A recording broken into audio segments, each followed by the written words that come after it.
经常有人说韩国人这辈子都离不开三星，那如果让你选几家公司，全世界的人民都离不开，你会想到谁啊？可口可乐、微软、谷歌、英伟达？但我告诉你啊，都不是。今天咱们要讲的这3家公司，看完之后你就会发现，这个世界上绝大部分的老百姓，从出生到死亡，所有的生活和消费可能都绕不过他们，他们才算是真正意义上的参与了世界走向。是谁呢？巧了，这3家呀都是美国华尔街的顶级资管巨头，分别是贝莱德、先锋领航和道富集团。先简单介绍一下他们。首先，第一个贝莱德，这名字大家不陌生吧？英文名叫做 BlackRock， 正是前段时间李嘉诚港口的买家，也是当今全球第1大资本财团，管理着11万亿美元的资产。先不说它与美国政府有着千丝万缕的联系，就看这次买的43个港口，位置涵盖了亚欧美23个国家，总价值高达228亿美元。这笔钱说实在点儿，放在哪个国家它都不是小数目啊。先锋领航呢，可以说是全球最牛的公募基金，管理的资产高达8万亿美元。创始人约翰伯格人称指数基金之父，是股神巴菲特的偶像。而道富集团成立于1792年，旗下的道富银行是美国第2古老的银行，算是爷爷辈的存在，资产管理规模4万亿美元。这3家资本巨头合计掌控的资产超过了20万亿美元，这个数字啥概念啊？放眼全世界，也就仅次于美国的 GDP， 相当于整个欧盟和日本的 GDP 之和。那为什么要把它们合起来看啊？又为什么说他们参与了世界走向呢？举几个例子你就明白了啊。大家都知道是比尔盖茨创造了微软，但是打开微软的股东行列，第1大股东先锋领航，第2大股东贝莱德，第3大股东道富。再来一个，都知道巴菲特最喜欢投资苹果了，但是苹果的股东行业里面，伯克希尔只能排在第6名，前3名是谁呢？先锋领航、贝莱德、道富。再说一个，美股新贵特斯拉，除了马斯克以外，你猜猜谁的持股最多？没错，又是先锋领航、贝莱德、道富。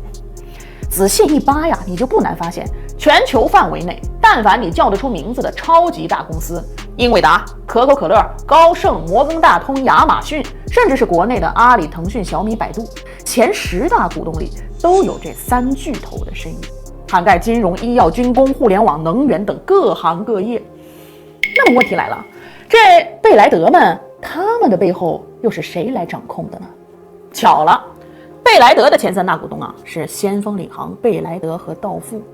先锋领航的最大股东是贝莱德和道富，道富的最大股东是谁呢？没错，是先锋领航和贝莱德。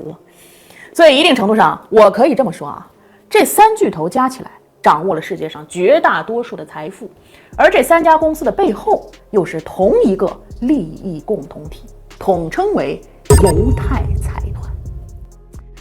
是不是有点好奇这3巨头怎么会这么有钱呢？谁都能买进前3。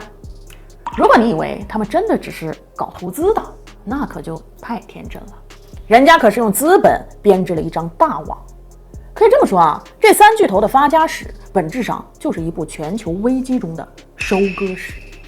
就像法国作家巴尔扎克所说，每一个巨大财富的背后都隐藏着无数的罪恶。贝莱德就是典型的例子。最开始呢，它只是一家不出名的投资机构，直到2008年的金融危机，全球大批量的公司开始倒闭，而贝莱德呢，却靠着帮美国政府处理坏账和不良资产，掌管的钱从此越来越多。这场危机也让贝莱德从此成名，还尝到了巨大的甜头。随着资产规模的激增，他的野心也是水涨船高，于是把手渗透进了美国政府。